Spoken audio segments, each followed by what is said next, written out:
الحمدللہ رب العالمین والصلاة والسلام علی آخر الانبیاء والمرسلین وعلی آلہ وصحبہ اجمعین اما بعد قال سبحانہ وتعالی الف لام میم ذالک الکتاب لا ریب فیہ ھدی للمتقین۔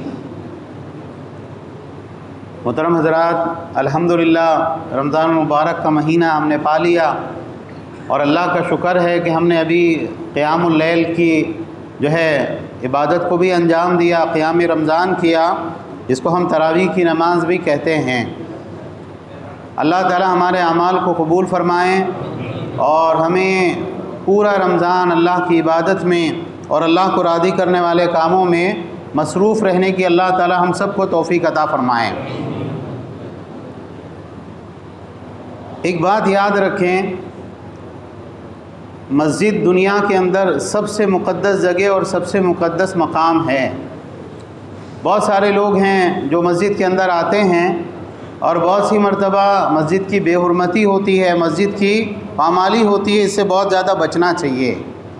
مسجد کے اندر انسان کوئی ایسا کام کرے جو دنیاوی کاموں میں سے ہو، بیٹھ کے اپنی دنیاوی باتیں کرے، کوئی ایسا کام کرے، شور شغف کرے، ہنگامہ کرے، اور مسجد کے اندر بچے اگر لے کر آئے ہیں، بچوں کو کنٹرول رکھیں۔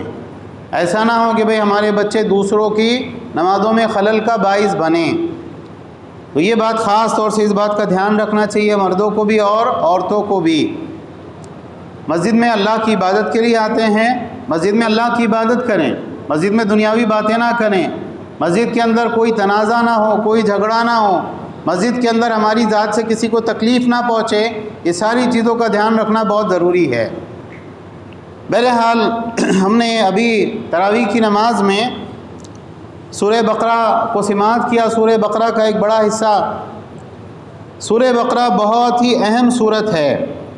اس کے بارے میں، اس کی فضیلت میں اللہ کے نبی صلی اللہ علیہ وسلم سے بہت سی احادیث مروی ہے۔ بعض احادیث میں سورت کو سنام القرآن کہا گیا، یعنی قرآن کا کوہان، قرآن کی چوٹی، اور بعض احادیث میں اللہ کے نبی صلی اللہ علیہ وسلم نے فرمایا لا تجعلوا بیوتکم مقابر، اپنے گھروں کو قبرستان نہ بناؤ، اس لیے کہ جس گھر میں سورہ بقرہ کی تلاوت ہو رہی ہوتی ہے شیطان اس گھر میں داخل نہیں ہوتا، اندر نہیں جاتا۔ اور بعض روایتوں میں ہے کہ آپ صلی اللہ علیہ وسلم نے فرمایا شیطان اس گھر سے فرار ہو جاتا ہے۔ تو شیطان گھر میں آئے گا تو سارے فتنے، فساد، جھگڑے، ہے نا، جادو ٹونا، ساری چیزیں ہوں گی۔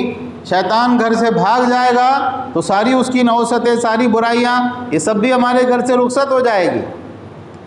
اسی طرح سے حضرت ابو امامہ باہلی رضی اللہ تعالیٰ کی روایت ہے، اللہ کے نبی صلی اللہ علیہ وسلم نے فرمایا دو نہایت روشن صورتیں۔ اللہ نے کیا فرمایا؟ اللہ کے نبی صلی اللہ علیہ وسلم نے کیا فرمایا؟ چمکدار صورتیں۔ ان صورتوں کے اندر ایک نور ہے۔ کون کون سی صورتیں؟ سورہ بقرہ ہے اور سورہ آل عمران ہیں۔ ان صورتوں کو پڑھا کرو، بار بار بار بار ان صورتوں کے ساتھ میں تعلق رکھو۔ کیا ہوگا؟ کیونکہ یہ قیامت کے دن اس طرح سے آئیں گی جیسے دو بادل ہیں جو لوگوں کے اوپر سایہ کیے ہوئے ہوں، یا یہ ہیں دو صاحبان ہیں، یا پرندوں کے دو جھنڈ ہیں، اور یہ اپنے ساتھیوں کی طرف سے اللہ کی بارگاہ میں جھگڑا کریں گے۔ اللہ آپ کا یہ بندہ ہے نا، یہ دنیا میں مجھے پڑھا کرتا تھا۔ سورہ بقرہ اللہ کی بارگاہ میں سفارش کرے گی، سورہ آل عمران اللہ کی بارگاہ میں سفارش کرے گی، اور اللہ ان کی سفارش سنے گا بھی، اللہ کا کلام ہے۔ اور فرمایا کہ ان اخذها برکتن، سورہ بقرہ کو یاد کر لینا، اس کا علم حاصل کر لینا، اس سورت سے مضبوط تعلق قائم کر لینا، یہ انسان کے لیے برکت کا باعث ہے۔ وَتَرْكُهَا حَسْرَةً، اور اس کا چھوڑ دینا یہ انسان کے لیے حسرت کا باعث ہوگا۔ قیامت کے دن انسان جب وہ سورہ بقرہ والوں کا اجر دیکھے گا، بولے گا کاش دنیا کے اندر میں بھی سورہ بقرہ پڑھا ہوتا اور میں نے بھی سورہ بقرہ سیکھی ہوتی، آج یہ اجر و ثواب اللہ مجھے بھی عطا فرماتے۔ وَلَا يَسْتَطِيعُهَا الْبَاطِلَ، اور باطل پسند جو ہے، اہل باطل اس کا مقابلہ کرنے کی طاقت نہیں رکھتے، مراد جادوگر ہے۔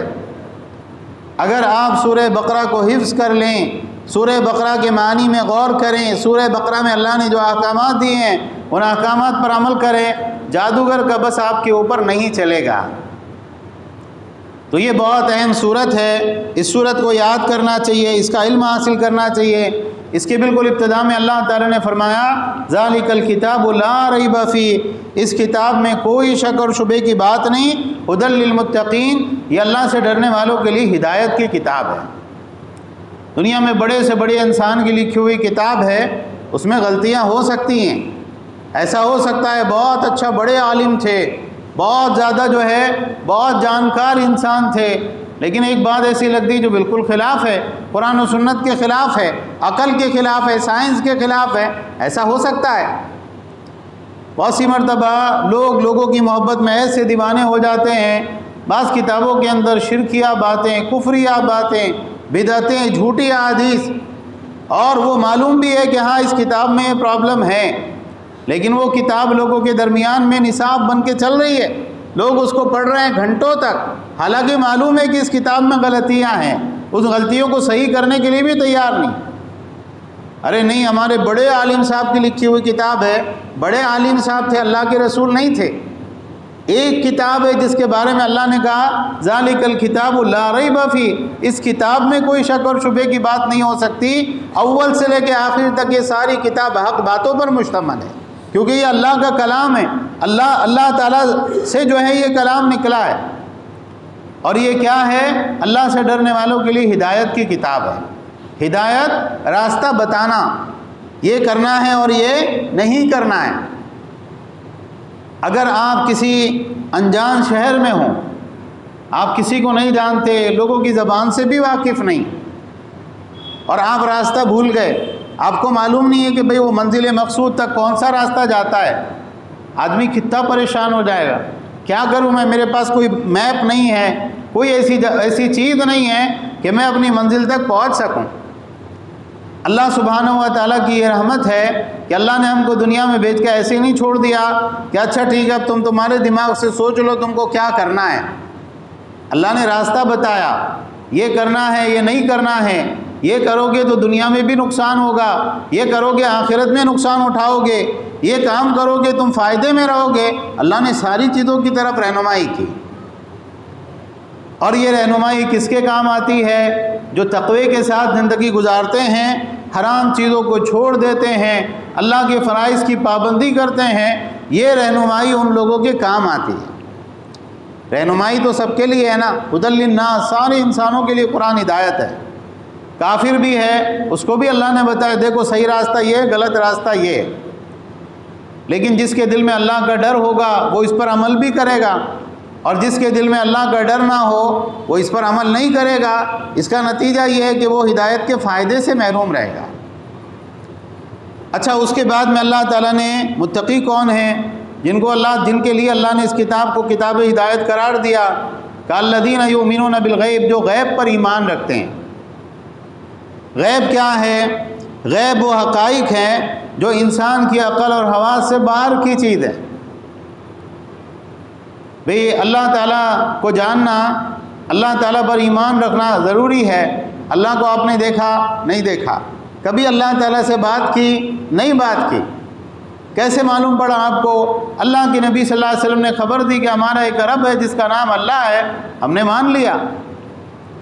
جنت ہے، جہنم ہے، قبر کا عذاب ہے، قیامت کا دن ہے، انسان کے اعمال کا تلنا ہے، انسان کو جزا یا سزا ہے، یہ ساری فرشتے ہیں، اللہ کے گزرے ہوئے رسول ہیں، یہ سب کیا ہے؟ سب غیب کی باتیں ہیں، اور ہم نے کیا کیا؟ ہم نے اس کے اوپر ایمان رکھا۔ تو غیب پر ایمان ضروری ہے۔ غیب پر ایمان ہم اس وقت میں لائیں گے جب سائنس کے مطابق رہے گا۔ نہیں، یہ چیز سائنس کے حساب سے غلط ہے، اس کے لیے میں کیسا مان سکتا ہوں؟ پھر آپ کا غیب پر ایمان نہیں ہے، آپ کا سائنس پر ایمان ہے۔ یہ چیز عقل کے خلاف ہے، اس لیے میں نہیں مان سکتا ہوں، تو پھر آپ نے محمد رسول اللہ صلی اللہ علیہ وسلم پر ایمان ہی نہیں لائے، آپ نے عقل کے اوپر ایمان لائے۔ یاد رکھیں اس بات کو، اللہ کے نبی صلی اللہ علیہ وسلم جو فرما دیں وہ حق ہے۔ انسان اپنی عقل اللہ کے نبی صلی اللہ علیہ وسلم کے قدموں میں ڈال دے تو وہ دنیا کا سب سے عقل مند انسان ہے، اور جو ہر چیز کے بارے میں یہ طے کرے کہ یہ ہے یہ نہیں ہے، کیوں یہ عقل کے مطابق ہے، وہ دنیا کا سب سے بیوقوف انسان ہے۔ تو اللہ تعالیٰ نے ایک پیمانہ ذکر کیا، ایک ان لوگوں کی کیٹیگری ذکر کی کہ وہ کون ہیں؟ متقی لوگ جن کے لیے قرآن کتاب ہدایت ہے، جو غیب پر ایمان رکھتے ہیں، وَيُقِيمُونَ الصَّلَاةَ اور نماز قائم کرتے ہیں۔ ہم میں سے بہت سارے لوگ کیا سمجھتے ہیں؟ اپنے کو صحیح راستہ مل گیا، وہ دوسرے لوگ بھٹکے ہوئے ہیں۔ کیوں؟ اس لیے کہ مجھے سب معلوم ہے، توحید، شرک، سنت، بدعت، حرام، حلال، تو میں صحیح راستے پہ ہوں، اور یہ لوگوں کو معلوم نہیں ہے، یہ شرک میں مبتلا ہے، یہ بدعات میں مبتلا ہے، گناہوں میں مبتلا ہے، تو میں صحیح راستے پہ ہوں، یہ لوگ بھٹکے ہوئے ہیں۔ لیکن صرف جاننا یہ کافی نہیں ہے، بلکہ جاننے کے ساتھ ماننا، اس کے اوپر عمل کرنا بھی ضروری ہے۔ آپ کو سب معلوم ہے، اور آپ کو یہ بھی معلوم ہے کہ اللہ کے نبی صلی اللہ علیہ وسلم نے کہا کہ نماز کا چھوڑنا یہ انسان کو کفر اور شرک سے ملا دیتا ہے، پھر بھی آپ کی نمازیں ضائع ہو رہی، تو آپ نے کیا معلوم ہے؟ آپ کو کیسے آپ سیدھے راستے پہ ہوئے؟ الذین یقیمون الصلاۃ، جو نماز کو قائم کرتے ہیں۔ نماز کو قائم کرنے سے مراد کیا ہے؟ پڑھتے ہیں نمازیں، ایک تو یہ کہ ایک نماز چھوڑی، ایک نماز پکڑی، ایسا نہیں، پانچوں وقت کی نماز پابندی سے ادا کرتے ہیں، اللہ یہ کہ کوئی عذر ہو۔ پھر یہ کہ نماز کو اللہ کے نبی صلی اللہ علیہ وسلم کے طریقے کی طرح پڑھتے ہیں۔ آپ صلی اللہ علیہ وسلم نے کیا فرمایا؟ صلو کما رأیتمونی اصلی۔ صحابہ کی ایک جماعت آپ سے سیکھنے کے لیے آئی تھی، آپ نے کہا ایسے ہی نماز پڑھنا جیسے مجھے نماز پڑھتے ہوئے دیکھا ہے۔ اگر نماز کسی بھی طریقے سے پڑھی جا سکتی، بعض لوگ آج کے دور میں ایک دم بلند آواز سے بولتے ہیں، ارے کیا تم فروئی جھگڑوں میں پڑے ہوئے ہیں، امت کے حال کیا ہو رہے ہیں، کیسا بھی نماز پڑھو تو نماز ہو جاتی، رفع دین کرو مت کرو، سینے پہ ہاتھ باندھو، ناف کے نیچے ہاتھ باندھو، ہاتھ کھلے چھوڑ دو، ایسے کرو ویسے کرو، سورہ فاتحہ پڑھو مت پڑھو، نماز ہر حال میں ہو جاتی۔ کس نے بتایا بھائی آپ کو؟ جو پچھلے ائمہ ہیں ان ائمہ کی دعوت تھی۔ امام ابو حنیفہ کا یہ مسلک ہے، امام شافعی کا ہے، امام مالک کا ہے، امام احمد بن حنبل کا ہے۔ کون سے عالم دین کا موقف یہ ہے کہ نماز کیسے بھی ہو جاتی؟ کسی بھی عالم دین کا یہ موقف نہیں، بڑے ائمہ میں کسی امام کا یہ موقف نہیں۔ آپ اگر اپنا کوئی کام کرنے کے لیے کسی کو طے کرتے ہیں، آپ اس کو یہ بولتے ہیں اچھا ٹھیک ہے آپ آئیے، کیسا بھی کرے تو چلے گا، آپ یہ کاغذ سیدھے رکھو الٹے رکھو، آپ جو ہے یہ کام کرو مت کرو، آپ ڈیوٹی پر 10 بجے آؤ 12 بجے آؤ مت آؤ، ہم آپ کی تنخواہ آپ کو پہنچا دیں گے، ایسا بولتے ہیں آپ۔ نماز کو اس طریقے سے پڑھنا ضروری ہے جیسے اللہ کے نبی صلی اللہ علیہ وسلم نے پڑھی۔ لوگ علم کے اعتبار سے مختلف ہوتے ہیں، ایک انسان کو معلوم نہیں، وہ غلط طریقے سے پڑھ رہا، ہو سکتا ہے اللہ اس کی نماز قبول کر کے اس کو اجر و ثواب بھی دے دے، لیکن وہ غلط طریقے سے پڑھنے والے کو جب صحیح طریقہ معلوم ہو، اب اس کو صحیح طریقے سے پڑھنا ضروری ہے۔ تو ایسے ہی نماز پڑھو جیسے مجھے نماز پڑھتے ہوئے دیکھا ہے۔ اسی طرح سے جماعت کے ساتھ نماز پڑھنا ضروری ہے۔ اکیلے جو نماز پڑھ لیتے ہیں گھر میں، اللہ کے نبی صلی اللہ علیہ وسلم نے فرمایا میرا دل چاہا کسی کو نماز کے لیے کھڑا کروں اور جا کے ایسے لوگوں کے گھروں کو آگ لگا دوں۔ نماز کے اندر کندھے سے کندھا، ٹخنے سے ٹخنا ملانا یہ نماز کے اقامت کا حصہ ہے۔ اگر آپ یہ نہیں کر رہے ہیں تو پھر آپ نماز قائم نہیں کر رہے ہیں، یہ اللہ کے نبی صلی اللہ علیہ وسلم کا ارشاد ہے۔ اسی طرح سے وہ آدمی جو بہت جلدی جلدی نماز پڑھ لیتا ہے، اٹھا رکوع میں گیا، رکوع سے اٹھا سجدے میں گیا، بس فوراً جلدی جلدی نماز ختم ہو گئی، تو ایسا آدمی نماز کو قائم کرنے والا نہیں ہے۔ تو نماز کو قائم کرتے ہیں وَمِمَّا رَزَقْنَاهُمْ يُنْفِقُونَ، اور ہم نے جو ان کو رزق دیا ہے اس رزق میں سے ہماری راہ میں خرچ کرتے ہیں، پورا رزق خرچہ کر دیتے ہیں۔ اللہ نے یہ کہا نہیں، مما، وہ رزق میں سے تھوڑا سا۔ تو اللہ کا رزق کیا ہے؟ اللہ کا رزق بہت کچھ ہے، آپ کے پاس صرف مال ہی اللہ کا رزق نہیں ہے، جو علم اللہ نے دیا ہے وہ بھی اللہ کا رزق ہے، جو جوانی اللہ نے دی ہے وہ جوانی بھی اللہ کا رزق ہے، اولاد دی ہے اولاد بھی اللہ کا رزق ہے، مال اللہ نے دیا ہے مال بھی اللہ کا رزق ہے۔ تو اللہ تعالیٰ نے جو نعمتیں آپ کو دے رکھی ہیں ان نعمتوں کو اللہ کی راہ میں لگائیں، اللہ کو راضی کرنے والے کاموں میں لگائیں۔ صحابہ کیسے تھے؟ اللہ تعالیٰ نے قرآن میں آیت اتاری لن تنالوا البر حتی تنفقوا مما تحبون، تم نیکی کے مقام کو پا نہیں سکتے جب تک اپنی پسندیدہ چیزیں اللہ کی راہ میں خرچ نہ کرو۔ صحابی آئے اللہ کے نبی صلی اللہ علیہ وسلم کے پاس، ابو طلحہ رضی اللہ تعالیٰ عنہ، اور کہا اللہ کے نبی میں نے غور کیا، سب سے زیادہ پسند مجھ کو میرا باغ ہے بہرا، یہ اللہ کی راہ میں وقف ہے، اللہ کی راہ میں صدقہ ہے۔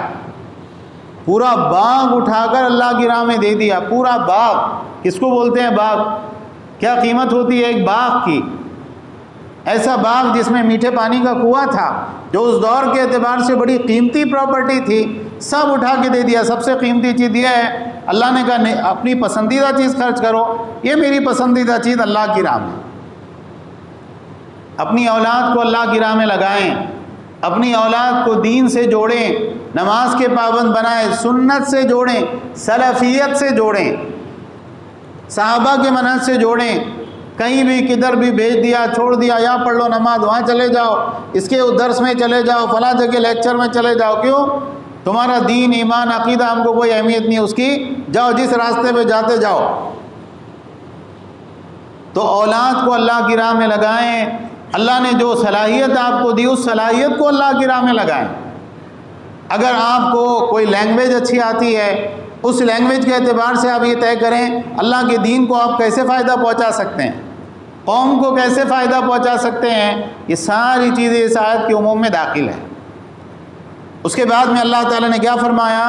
اولئک علی ھدی من ربہم، یہی لوگ ہیں جو اللہ تعالیٰ کی جانب سے ہدایت پر ہیں، واولئک ھم المفلحون، اور یہی لوگ ہیں جو مکمل کامیاب ہونے والے ہیں۔ تو ہم کو کامیاب ہونا ہے کہ نہیں ہونا ہے؟ ہم کو ہدایت یافتہ ہونا ہے کہ نہیں ہونا ہے؟ یہ تین چیزوں پر فوکس کریں۔ اس میں اور بھی چیزیں اس رکوع میں، لیکن چونکہ وقت ہمارے پاس نہیں ہے اس لیے صرف تین چیزوں کی میں نے سراحت کی۔ اللہ کا تقویٰ جن کے اندر ہوتا ہے وہی ہدایت پہ ہوتے ہیں، قرآن سے فائدہ انہی کو ملتا ہے۔ اور اللہ کا تقویٰ کن میں ہوتا ہے؟ جو غیب پر ایمان رکھنے والے ہوتے ہیں، جو اللہ اس کے رسول نے بتا دیا ہماری عقل میں نہ آئے ہم مانتے ہیں۔ قبر میں عذاب ہوتا ہے، انسان کی عقل میں آتی ہے بات، قبر کے اندر ہم نے دیکھے ایک ہفتے کے بعد قبر کھودی ہے، وہ سارا جسم گل سڑ کے مٹی میں مل جائے، لیکن اللہ کے نبی بتائے ہوتا ہے عذاب، اور جو نیک انسان ہے اس کو فائدہ پہنچتا ہے، ہم مانتے ہیں کیونکہ اللہ کے نبی صلی اللہ علیہ وسلم بتائیں۔ نماز کو قائم کریں۔ جو لوگ نماز نہیں پڑھتے ان کے لیے بہت اچھا موقع ہے کہ رمضان کے اندر آپ نماز پڑھ رہے ہیں، خالی رمضانی مسلمان مت بنیے، اللہ سے سچی توبہ کر کے نماز کے پابند بن جائیے، اور اپنے مال کو اللہ کی راہ میں دینے والے بنیے۔ انسان جو اللہ کی راہ میں خرچ کرتا ہے نا، اللہ تعالیٰ ڈھیروں کئی گنا اس کو عطا فرماتا ہے۔ اللہ تعالیٰ کا معاملہ کیسا ہے؟ اللہ کے نبی صلی اللہ علیہ وسلم نے کیا فرمایا؟ اللہ تعالیٰ فرماتے ابن آدم انفق علیک، اے آدم کے بیٹے تو خرچ کر، میں تجھ پر خرچ کروں گا۔ حضرت اسما رضی اللہ تعالیٰ عنہ سے اللہ کے نبی صلی اللہ علیہ وسلم نے کہا تھا اسما گن گن کر مت دے، اٹھا کے دے، اللہ تعالیٰ بھی پھر تجھ کو گن گن کے دے گا اگر تو گن گن کے دے گی۔ تو خوب اللہ کی راہ میں مال خرچ کریں۔ اور یہ رمضان مبارک کا مہینہ یہ لوگوں کو کھانا کھلانے کا مہینہ ہے، لوگوں پر اپنا مال خرچ کرنے کا مہینہ ہے۔ یہ دو چیزیں ہیں، قرآن پڑھنا اور لوگوں کو کھانا کھلانا، یہ دو چیزیں اس مہینے کی خصوصیات میں سے ہیں۔ اللہ تعالی ہم سب کو اپنی اصلاح کرنے کی توفیق عطا فرمائیں۔ آمین۔ وآخر دعوانا ان الحمد للہ رب العالمین۔